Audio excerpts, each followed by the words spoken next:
Radical acceptance. What is that about? What does radical acceptance entail? What does it take to achieve?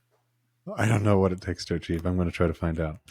Hello and welcome to Unqualified Advice, an entertaining show for entertainment purposes. Join us as we talk about running our businesses, what we've been learning, and how we're applying lessons from academia and real life as entrepreneurs and investors. This podcast is for informational purposes only. Topics discussed represent opinions represented by parties with different circumstances than your own and should not be taken as advice. Any discussion of securities or other investments should not be relied upon as investment advice. Consult your personal financial advisor and perform your own due diligence. Podcast hosts, guests, and clients of Fig Social Capital may own positions in securities discussed in this podcast.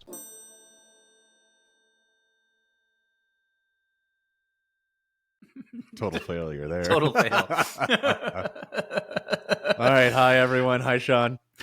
Good morning, Dan. Good afternoon, Dan. Whatever time of day it is, wherever we are. We're still clocked in on morning over here. Yeah, but we it feels are like too afternoon. Yeah, it does. I feel I've been at it for a little while this morning, and it feels like it could well be considered afternoon, but it's Someone said Happy Friday to me, and I was like, "Is it?" Yeah, right. That's where I know. All right, you kindly put together some stats on what this podcast adventure is looking like for this year. So I thought it would be fun to just for us to reflect a little bit here, going into our topic for the day. Wanting to talk about some goals for next year and talk about where we've been with this production here. So our first episode, I think, really launched in May. But so far this year, we had on the audio version 17 full releases. On YouTube, we only had 16. But overall, we've gotten over 2,000 engagements between the podcast and YouTube videos. And grown to what I think are about almost 16, 17 subscribers. So thank you to whoever you are. I'm really was kind of surprised to see it growing to people that I didn't know who it was. And that's fun and exciting. And how'd you find us? Yeah, and how'd you find us? I'm so curious as to know. I know that there's algorithms and that these things are programmed to work somehow, but it's always interesting to know how it actually happened. So yeah, I think at our clip, hopefully next year we get out another. I think if we're on pace, we'll do 26, doing it a biweekly release, but maybe we get a few more out next year.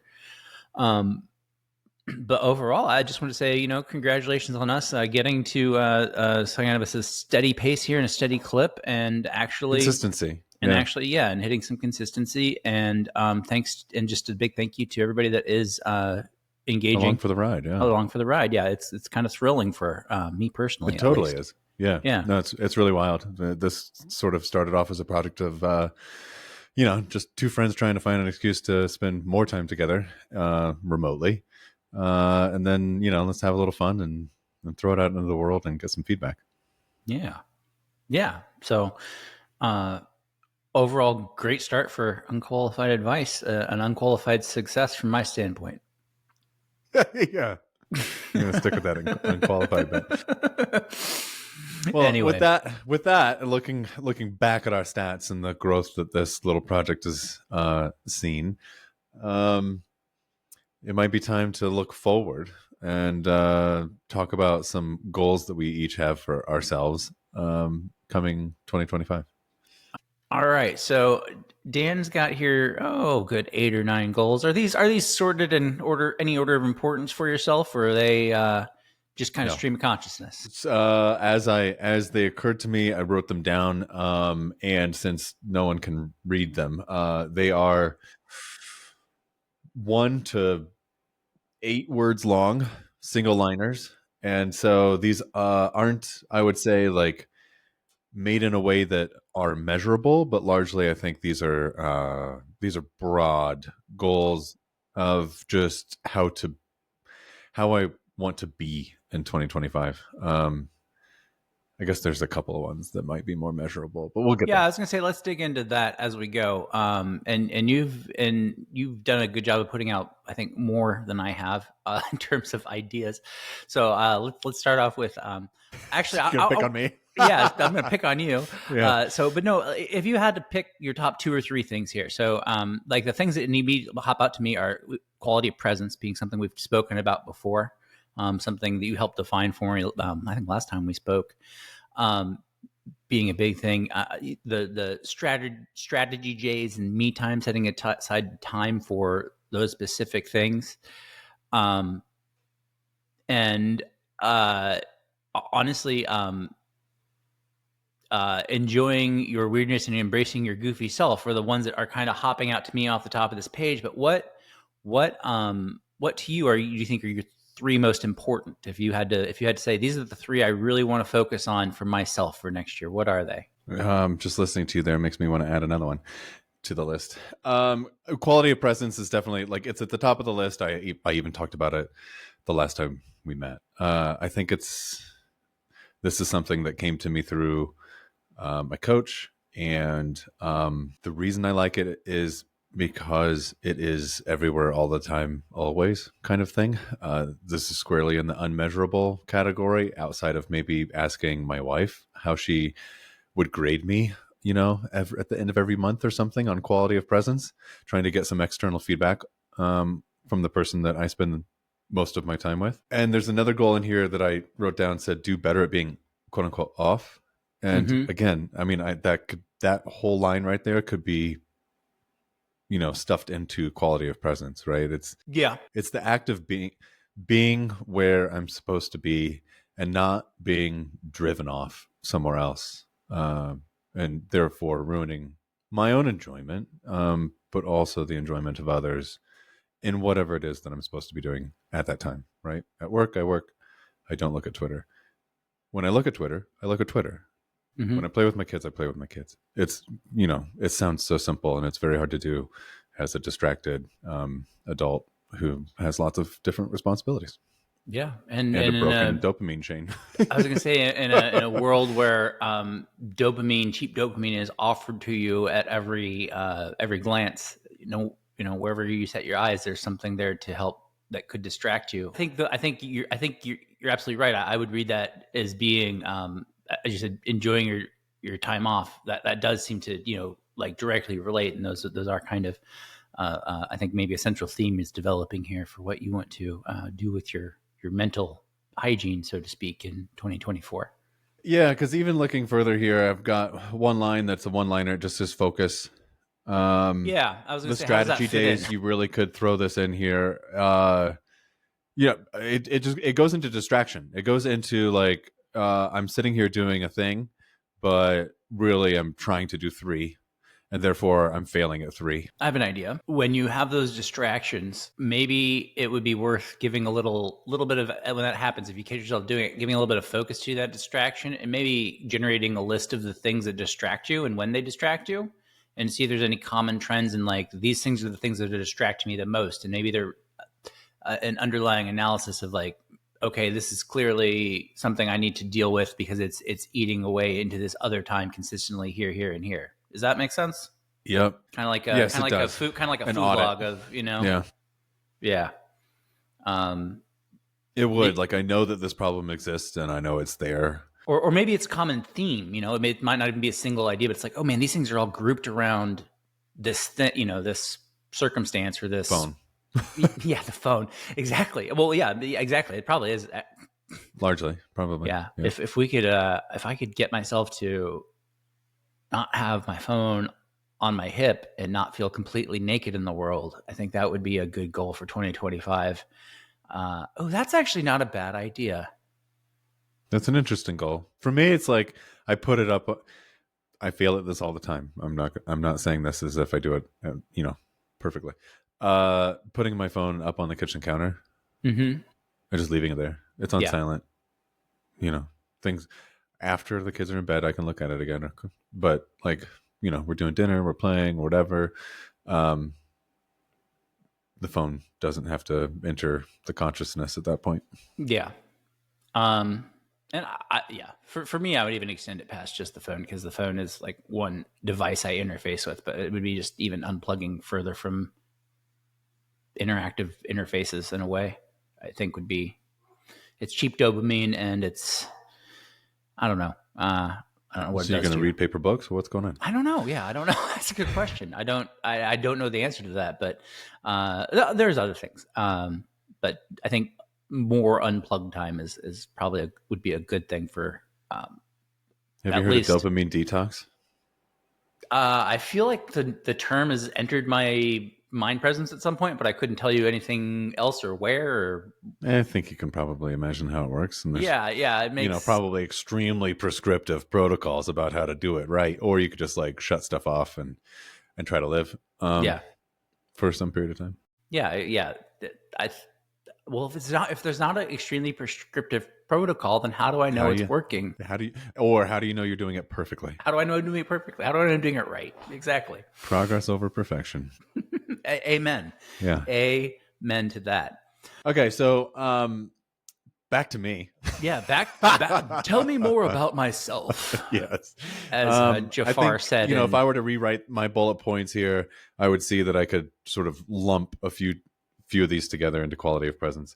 Now, remind me, you were saying the weirdness and goofy line, and then what was the other one? They're actually, now that you so the three that kind of like leapt out at me as just being ones that like caught my attention. Quality of presence, because we had spoken about it previously. The strategy J's and the me time, because again, we'd spoken about that previously at length, at length, and that was one that I know you had mentioned being something you wanted to do. So that jumped out at me, like, oh, that's important. That I want to make sure that I can support you, not encourage you to do that. Yeah, because that's a little less I can do here, but encourage you, Dan. And then the third one that kind of leapt out at me was enjoy my weirdness and embrace goofy. So I wanted to ask you what you meant about that, and what are some examples of like some actionable examples of how you think you want to enact that. Oh, you had to ask for examples. It's again, this is one of those multifaceted things. And this came to me via friends of ours who we had over for dinner, and their comment was like, "You are goofy with the kids," and the kids absolutely love it. And I will pridefully accept that observation. The kids do love it. I love it. I can only do it for so long before like I'm like zapped full of energy or something, but like it's really fun to just kind of get on their level and get weird in some way, right? Like faces, behaviors, noises, whatever, and just play. Okay. Open-ended, unstructured play. And I think that there was a time in my, single happy go-go days of New York City where I still had that in me and practiced it on some regular occasion, whether it was like, some sort of music venue or out of the bars or whatever. Mm-hmm. A looseness, I would describe, right? There you go. I remember Loose Dan. I remember Loose Dan. Yes. People liked Loose Dan. Yeah, he and I used to be friends. I remember him. Yeah. But I feel like there's a particular kind of tightness that has grown over the years, and I think a lot of that it happens naturally. It happens to, I would say, probably almost everyone. But I'm going to try to make a concerted effort to keep some of this other thing. I think that's a lovely notion. I really like that a lot, because it's not something that is a monumental task. It's not something that is I have to rethink the lens through which I, look at the world. It's just restructure my life. If I feel inspiration strike, I need to embrace the moment and do something a little silly type of thing in a way. And let the silly happen in the world. Like you crossing the street and every set of eyeballs behind windshields is staring at you. Mm-hmm. Get a little goofy. Yeah. There you go. I like that. A friend of mine and I used to lunge across the street because we thought it was goofy, and it was. But it was, it's like get attention. Yeah. Okay. It's also good for your lower body. that particular aspect or that particular activity. Yes. It reminds me when you're describing kind of, your mindset behind that. It reminded me a little bit of a meme I've seen more often lately. I think it's from My Dinner with Andre, where Wallace Shawn is, getting on this train in like a, kind of drab New York subway. And just the line below him says, when I was young, I used to spend all my time thinking about art and music. Now I spend all my time thinking about money. Yes. Yes. That's the image that was going through my head. And around the tightness. And I think it's we get into the journey of life and we start thinking about that journey and wanting to plan it out more. When you're younger, you just are more in the moment and not thinking about the future as much, but the future seems like this giant bright thing. So it's very, you don't have to worry about it. It's going to be great. It's going to be great. But then once you really start to get into the future and living the future, like, oh wait, I don't know what I expected, but I don't think it was this. And then I don't know, it changes the way for me, I don't know, my mental processes around seeing things in the world have changed, I think. Is that a mismatch between your internal story and external story? Probably.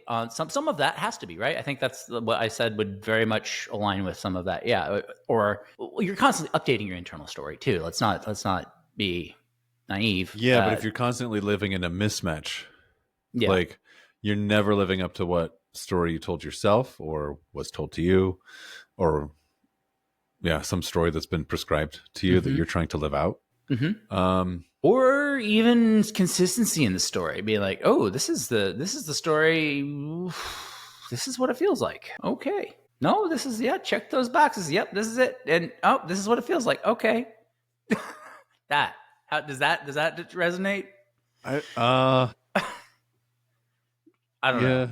Yeah, it does a little bit.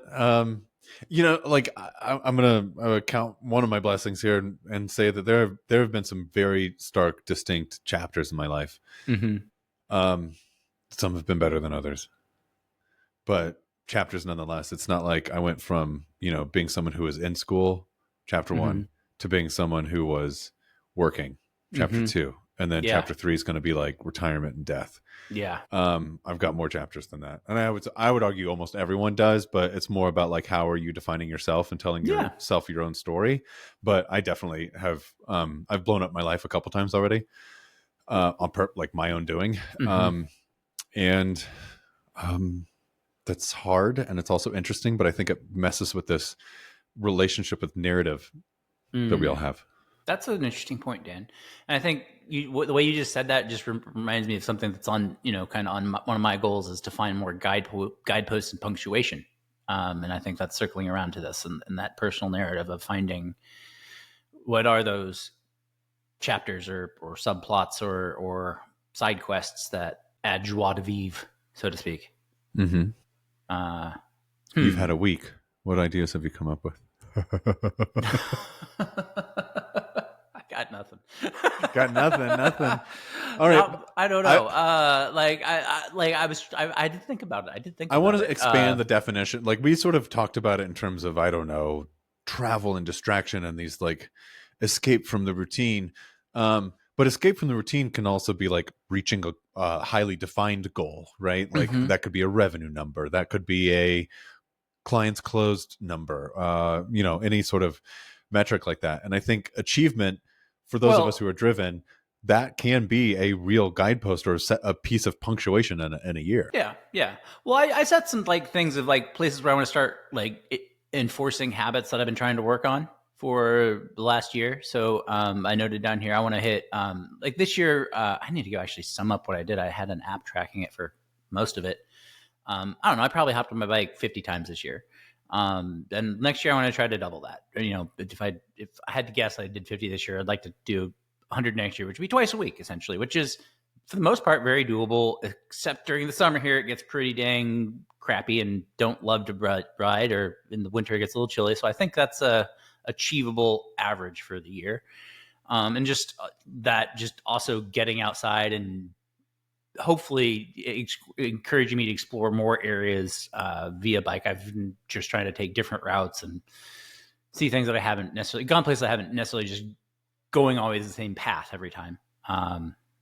Would you consider joining some sort of event that forced you through? So here in Denver, there's a, they call it the Denver Century. There's like 100-mile, 50-mile, 15-mile. I don't know what. I did the 50-miler, and people afterwards were like, "How was it?" And I'm like, "I loved it," because I went by the $25 million homes that the Broncos live in. And I also went through neighborhoods where there were like 18 people crowded around a Subaru on cinder blocks in the middle of the road. I got to see the whole fabric of Denver and write it, and not behind the closed door bubble that is a car. And did it with a whole bunch of other people. So would you consider joining an event like that where like it forces you into streets that you, I don't know, otherwise wouldn't have seen?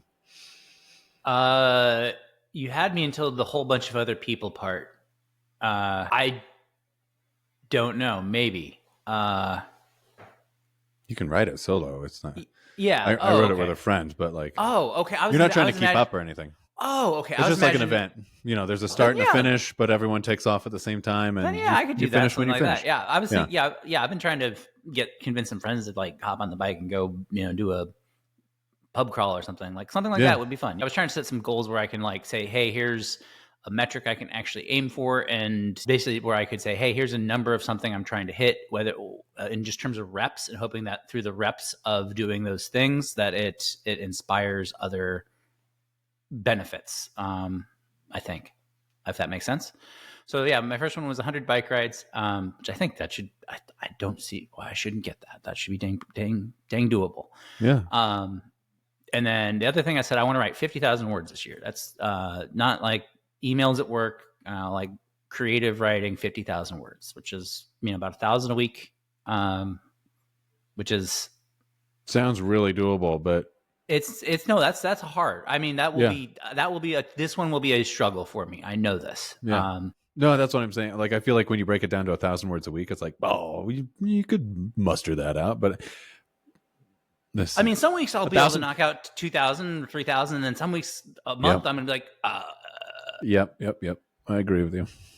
So, but that's why I'm hoping, like, setting some like a bigger goal that hopefully drives some consistency and habits. Like, I think is kind of the theme I'm going with that, and making it more of trying to develop a muscle around it rather than just I don't know what the word I'm looking for is there, but just trying to get better at using the skill, so that way when I want to use it, it's there for me. Yeah, I like the way you're putting it there.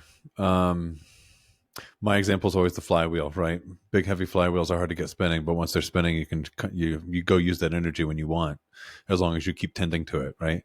So what I hear you saying is like, I want to be able to, like, sitting down to write is hard, but what I want to get to a place is the act of sitting down to write is the easiest part, and then I can concentrate on putting words on paper.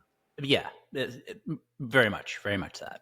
And that, and that also then when like that idea does hit, like, oh, I need to get that out, I'm able to process it more quickly and be like just able to like there's certain nimble. I don't know.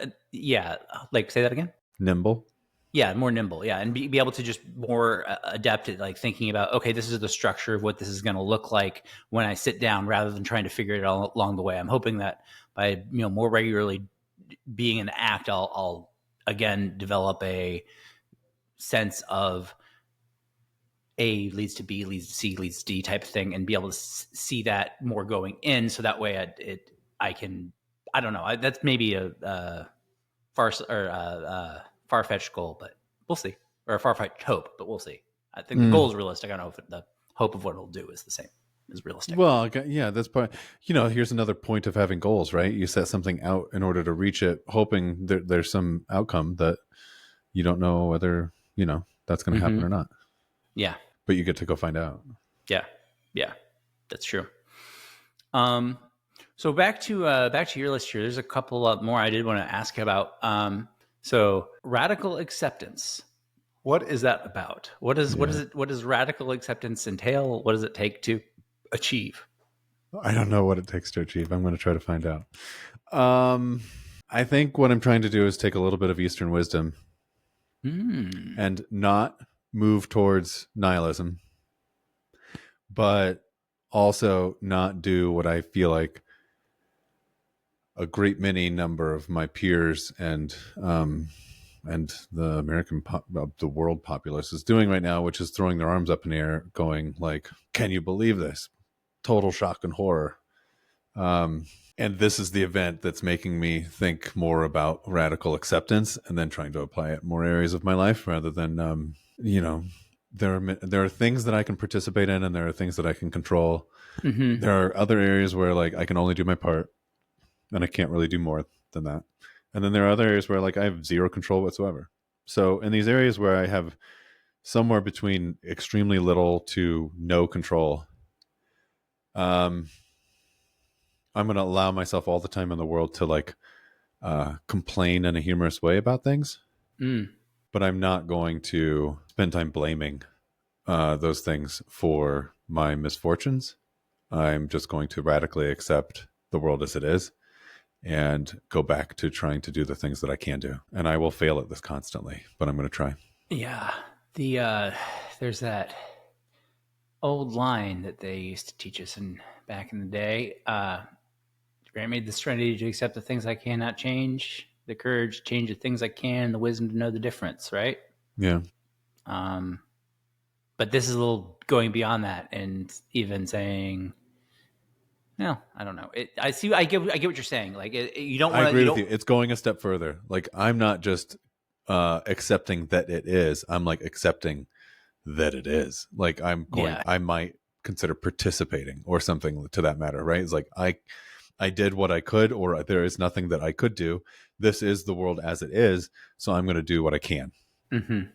And in some cases, that's probably going to mean fighting against the current because of what I believe or something like that, right? But like, so anyway, I don't want it to be taken as if like, oh, the wave crashed over me and it's actually a wave of evil, and I'm just going, well, that's the way the world is, and I'm going to participate. That's not how I mean it. It's more. I'm having a hard time explaining it, but it's more of a like internal. It's an internal something, man. I'm lacking words here now to explain it. That's okay. Well, let's move on to one of yours. Let's move on to I guess back to one of mine. Okay, so at one point, we've talked about your unplugged time. Mm-hmm. But you also have AI integration written down with no other. Yeah, I want to. Are you plugging in? No. I really want to embrace using some AI tools and ideally creating an agent in a way that adds utility to me, just so that I can figure out how to do it. It's more of an experiment let's put a specific on this. Like I want to create an agent so that by the end of the year, to essentially. Do what? By the end of the year, you've got a couple of weeks. This is 2025 goals. You can do this in January. I'm going to push you on this one. Well, I have to know what for. Like that's like it might take me a month or two to figure out what for. But I don't know. But how about triaging your personal Gmail inbox? I can click select all delete. No. You heard it here first, folks. My personal that wouldn't be bad. That's not a bad idea. That's not a bad idea. If the point is to prove that you can do it, so that again, going back to flywheel, you've got the flywheel moving now, and it's like, oh, next time the idea comes, I'll just go build it rather than thinking I've got to write the idea down, and then I've got to go figure out how to do it, and then there's going to be a bunch of roadblocks. I got to go to work today, like all the life. Yeah. So I really want to figure out like it's about figuring out how to use the tools within the context of a way that adds value to me, and hopefully then also gives me some ideas on other ways to use it. As the more you said it exactly right. It's putting in the reps to have the knowledge of, ooh, this is a good place where AI is a use case for solving this problem, right? And being able to recognize that, and because I I watched that Mid-Journey video you sent me, and they said something interesting, that it's not that AI is going to take your job, but people who use AI will take your jobs. So yes, I 100% think, agree. yeah. So I think that's a very valid fear, and I would rather try to be working with this technology now this year. And you know what? Fine, January, February. I'll see. That's a. I'll try to stretch it. But to Okay, I wouldn't. Maybe this is a whole. should I be thinking about this like a more holistic? Is there something like a grander vision that you have in mind now that you would say, oh, Sean, you should think about it like this? No, I would tell you to go build an feedback? agent, and then I'm going to talk to you about how to make it bigger. Because I think this is the way I'm thinking about it right now in my own life. I have, 11 employees. If you include myself, it's 12. I see no reason why like my workforce can't be 50, and that's not increasing human headcount. That's creating agents that like maximize each of my humans. And that's where I want to go. I imagine myself having like 8 agents that are just like cooking the highly specialized. They really only do one thing, but it's one bit of scope that takes up a whole bunch of time or mind space or stress from me. And I get that. I offload that. And then I can either spend more time with my kids, create another business, or, it's like expand my pie. Yeah. Yeah. I think that makes perfect sense. Wait, but I would question your count then of headcount if you're not, well, whatever. So you're counting the agents as headcount essentially in that 50 when you say that. Yes, because it's either getting done by a human or it's getting done by an agent. And I'm not hiring more people. Yeah. Okay. I don't have the money to hire more people. Right. Yeah. So it's just a matter of like, I have to outsource this to an agent. I have to hire another human being, or I have to do it. And there's way too much already on my plate. Way too much of droll. So I want agents to be taking droll off my plate. And if I can be successful in doing that, I would like to take droll off of some of my other humans' plates, because many of them are smart and capable people who I would like to further maximize. I see.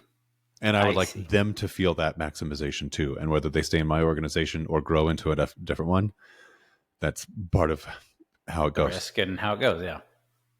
Yeah. No, that makes perfect sense on your front, I think, especially with what you're doing on that level. Because yeah, you have employees that you got to deal with. We're still not allowed to use any particular things at work that reset. We're still not allowed to use AI with any sensitive data at work. So it really limits the scope with which we can actually integrate it into any meaningful way. Though that Microsoft does have a suite of tools that we can use called Power Automate that is, I think, very agent-esque. So that maybe at work, I might be able to do something a little more complex like what you're talking about. My struggle is for a lot of enterprises, I feel like Microsoft's going to be the best friend because they're going to be the ones that productize a lot of this. Yeah, I agree. And the tools they have right now work pretty well for what they are. Like I'm starting to use them in some very high level, some very light use case ways. But it's as I'm starting to plug in and say, okay, if this form gets filled out here, it creates a list on this SharePoint, it sends an email to this guy, and then it is automating workflows very easily in ways that with more thought and more skill, or more using the tools, I think I'm looking forward to developing those skills. I'm just mumbling over here, Dan. I'm sorry. No, it's all good.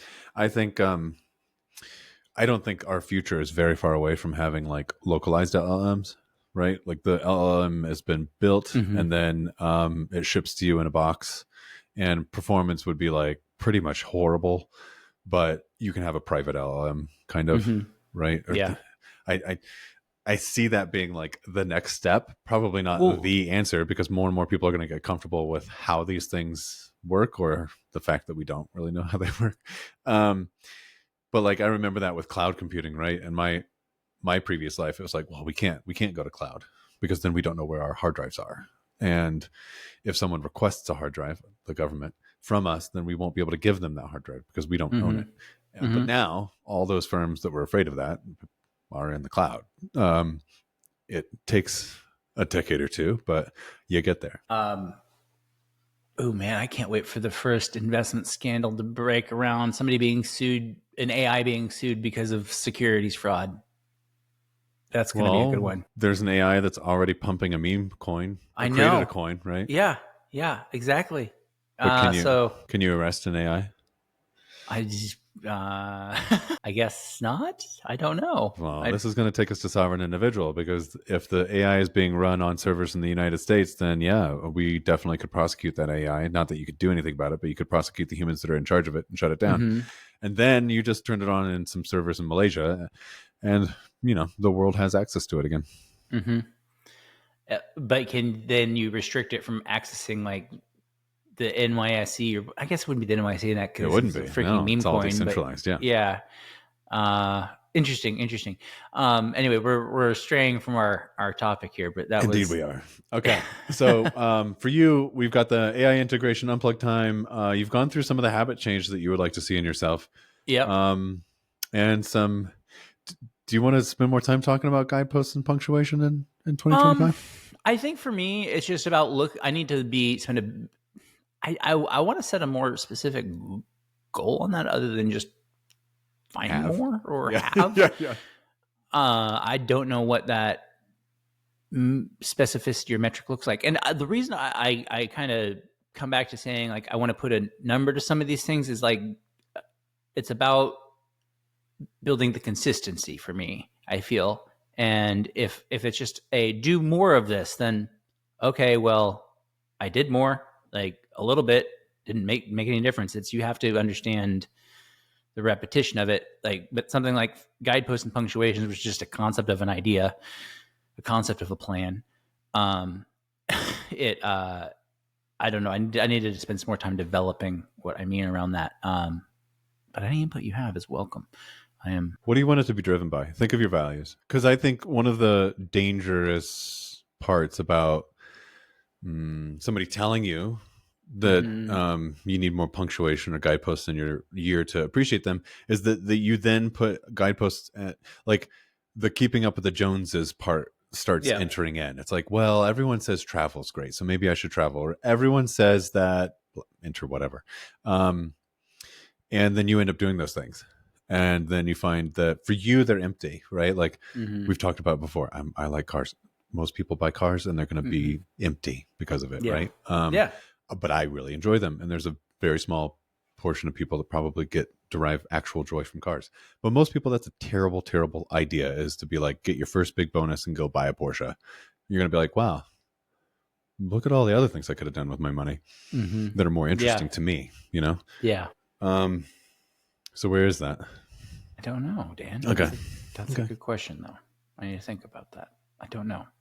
It's hard as a middle-aged man to have interests anymore, isn't it? Yeah, it really is, because I would love to have, like a more of a pastime hobby where it's like, oh, I'm going to go turn something on the lathe or something, but like, well, one, I don't have space for a lathe. A new lathe, but because mine was a junker that I bought to see if I wanted to get into the hobby. Yeah. Right. Well, yeah. But then like also then like, okay, like what am I going to keep doing? Keep turning down little chess pieces or something? Like, I don't know. Like I don't know.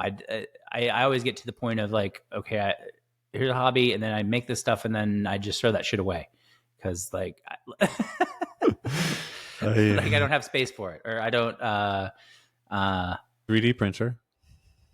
You talked about that before. Yeah. That might be something that I end up getting this year, is a 3D printer. If I can think of, again, I need to think of kind of things I would want to make that I wouldn't just immediately throw away. But so part one, think for yourself. That would be, yeah. Part two, think for others and actively ask. I think if you would have asked us shortly after our first was born, then we would have said like a cup holder for our stroller that doesn't cost $55. Right. And a friend of ours had a 3D printer, and he printed one for himself and his family, and it was cool.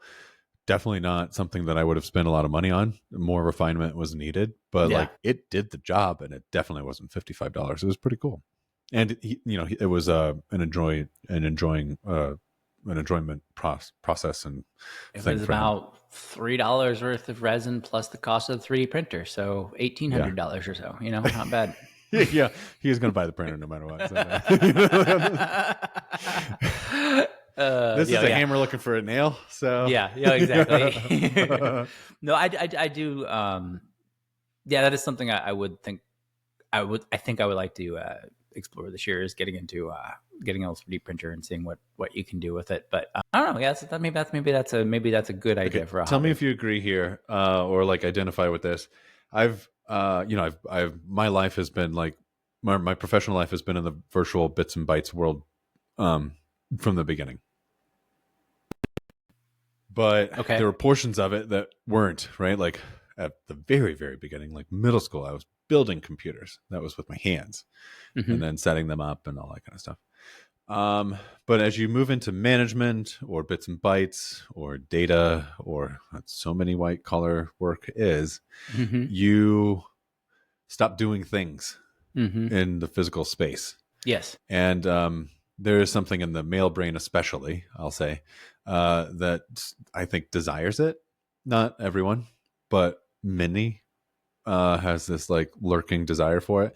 Is this the lathe, the 3D printer, the something else? Can one of your guideposts be something more physical? Yeah, I think that's what I'm looking for. Because like I used to like brew beer and stuff, right? Like take up the whole day on Saturday, set up the whole garage. It was a whole production. It was fun. Yeah, it was fun. But then it's like, it's not really practical. I don't drink quite as much as I used to, and I don't have as many friends around that like to come over and drink. So like it's not going college to waste anymore. Yeah. So just I can afford it. Now, not that it was ever necessarily about affording being cheaper. But yeah, so that hobby just kind of went to the wayside, and ended up getting rid of most of my stuff because it was just taking up room in our tiny shed that we couldn't walk in anymore. So now at least we can get inside the shed. But yeah, like, space is a real constraint for us. So like anytime I think about a hobby, it has to be like, I have to be very mindful of like the baggage. Yeah. Like, okay, where's like, is it something that I can like easily put in a closet, or that I can fit in a 4x4x4 little box in the shed? Maybe that's probably a little too big even.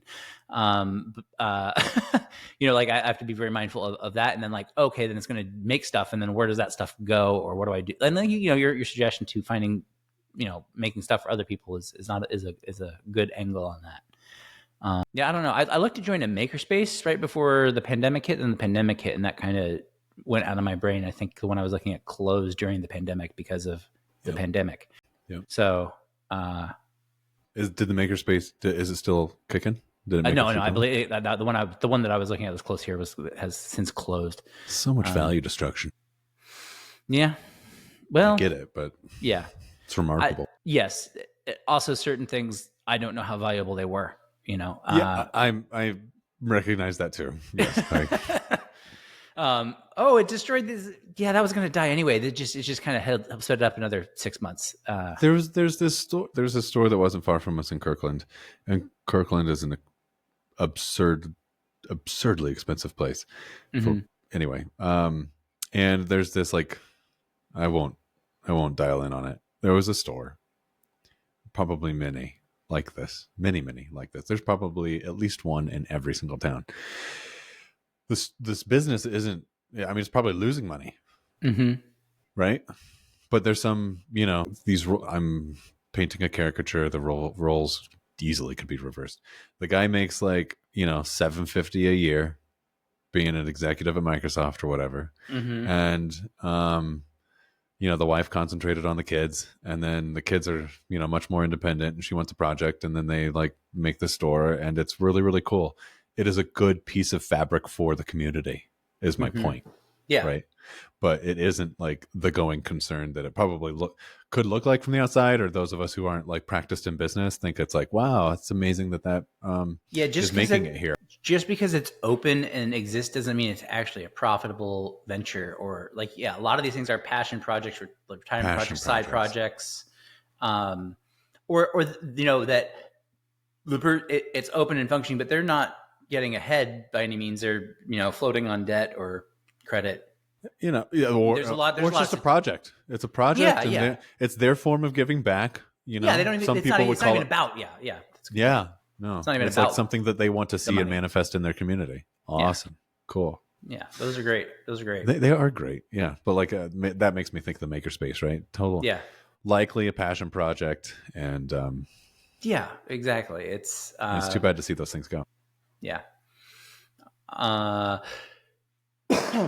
Excuse me. Excuse me.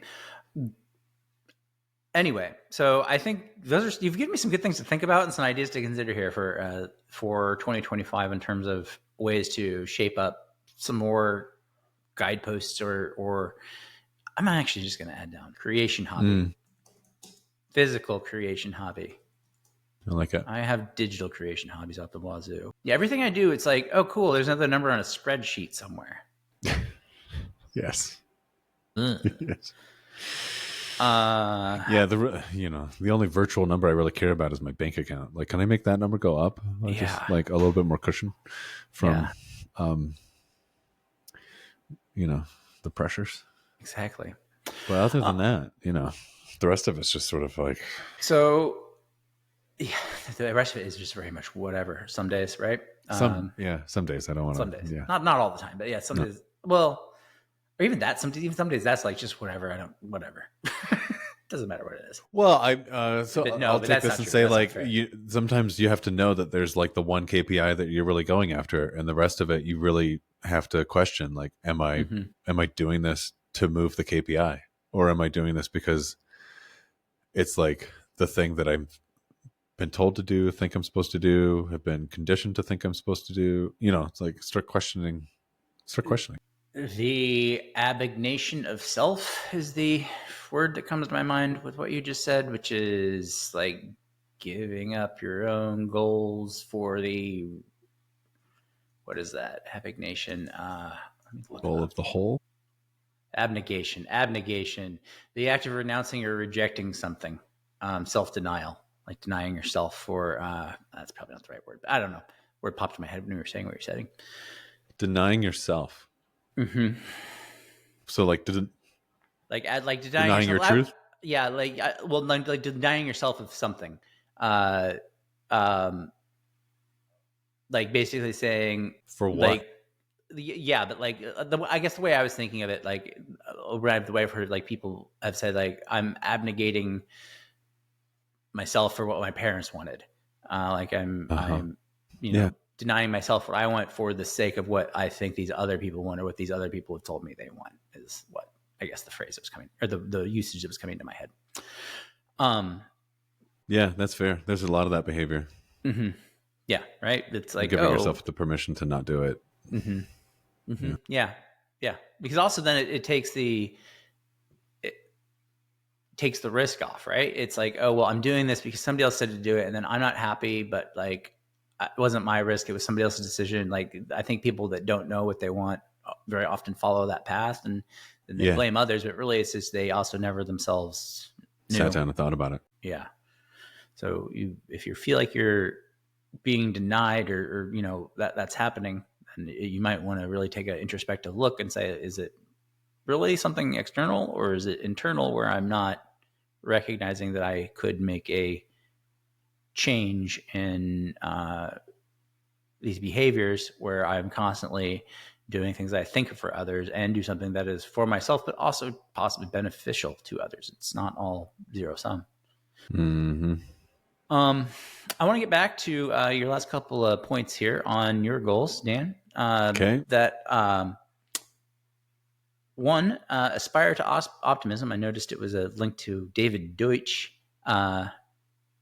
of the beginning of Infinity fame, author. I shouldn't say fame, author, Beginning of Infinity, Oxford professor, PhD physicist. Yeah. So, tell us about aspiring to optimism. And well, I'll tell you that this is like in the waning weeks of 2024, maybe the beginning weeks of 2025. This is like an area of exploration for me. I don't know how ready I am to like talk about it. Okay. Only because I don't think I have solidified exactly what I left that link in there for me. I got to watch like a whole 10 minutes of it or something like that and haven't gotten back to it. So there was a podcast episode between Naval and Arjun, I forget his last name, where again, I checked out the first couple of minutes to see if I wanted to bookmark it, and I did. But Naval's talking about David Deutch. This YouTube video is David Deutch directly speaking about optimism. There's something here that I want to dig on. Okay. Did you read the beginning of Infinity? A quarter of it. Okay. Because that book, yeah, that's fair. The back book of that book is super optimistic, like super optimistic, I would say. Thinking about so here, like this is the one part that I'll be able to talk about it with. I think there are lots of people in my life that like really give a damn, really, really, really give a damn, but that giving a damn almost makes them unoptimistic because it's like you focus on all the problems, and that gets you down. And then it's like, well, we got to stop all the things that are bringing it, that are viewed as bad. Yeah. Versus what has always gotten humankind from, basically only ever stabbing each other and hunting for food. It's all we did.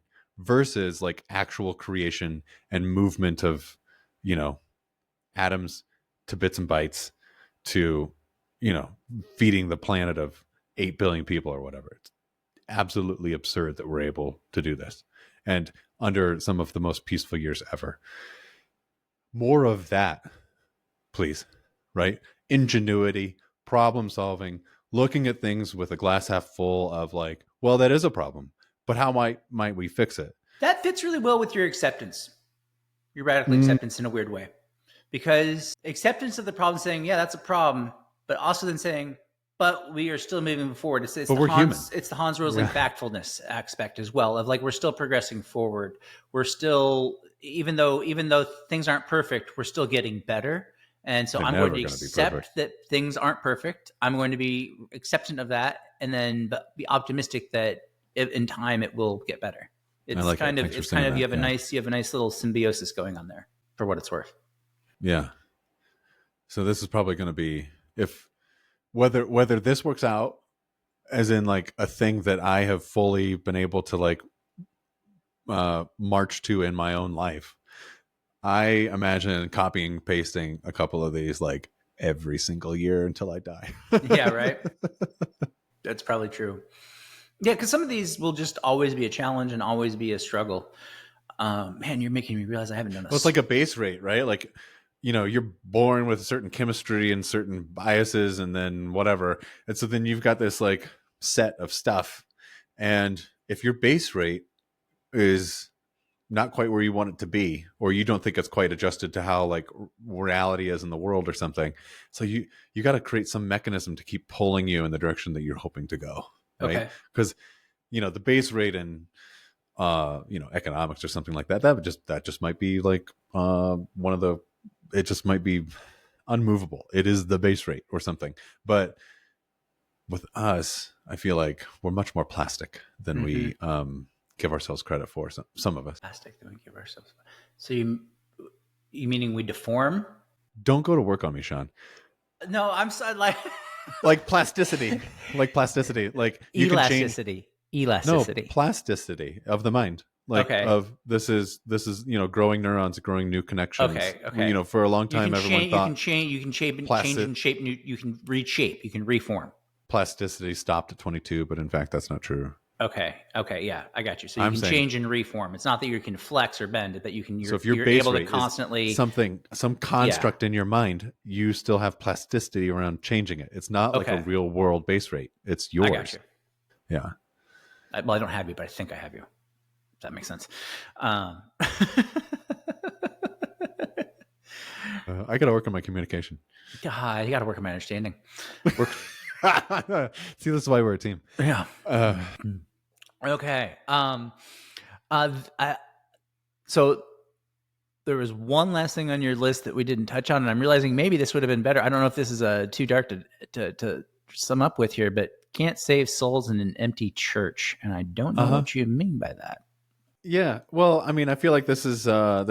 It feels self-apparent, but I'm not sure if I'm getting it. What? Well, if you're a preacher stepping into church and there's nobody in the church, you can't save souls in an empty church. But I'm sure there's a deeper meaning to it than that. Well, I don't know if it's that much deeper. I think what we're trying to do here is share thoughts and challenges and get things stirred up and perhaps help other people see things in ways that they have yet to see them in. Because we are trying to explore for ourselves, and part of our mission was to be able to just open the book on that and throw it out into the world and see if anybody latches onto our what we hope we're doing. And so you can't save souls in an empty church. It's like, our church isn't empty, but I guess for 2025, like that was my sort of statement on, I hope what we're doing here grows. I agree. And I think it would be good, not only for us, I really hope it would be great for everyone who taps into it. Yeah. I hope it's value added for the people that do join along with us, and that, eventually we develop a bit of a community around what we're talking about here and start seeing some exchange of ideas in appropriate spaces somewhere. I didn't really mean to save that there for the end, but man, that feels like just like a crowning jewel. There's our punctuation of a punctuation to this episode that I would be foolish to look that gift horse in the mouth. So I think with that, Dan, let's thank again everybody that's tuned in with us for 2024 and getting on board with us here as we start whatever this adventure is. And leave some of your own goals in 2025, in the comments for 2025. We, if anybody's out there that wants to share, we want to see, ambition and wholeness and, living the best lives possible. Absolutely. That's a goal for 2025. It's very actionable and actionable, Dan. We can get ourselves an email address. Oh, for comments? Yeah, I think that's the 2025 goal. I think we should get an email address for people to blast comments back that aren't necessarily public to the world or anything. They might just want to give us feedback. So, and then you can build an agent that filters some of these, or because it's going to get spammed or something. You know what? Here we go. There we go. I love it. Yeah. There we go. That's my first agent is going to be something around dealing with the massive amount of email that you guys are going to send us once we get an email address for this show. Thing up. Yeah. Well, thanks everybody again for tuning in. Have a great new year if we don't see you till the new year. And tune in again for the next episode of Unqualified Advice. Live it up. See you next year.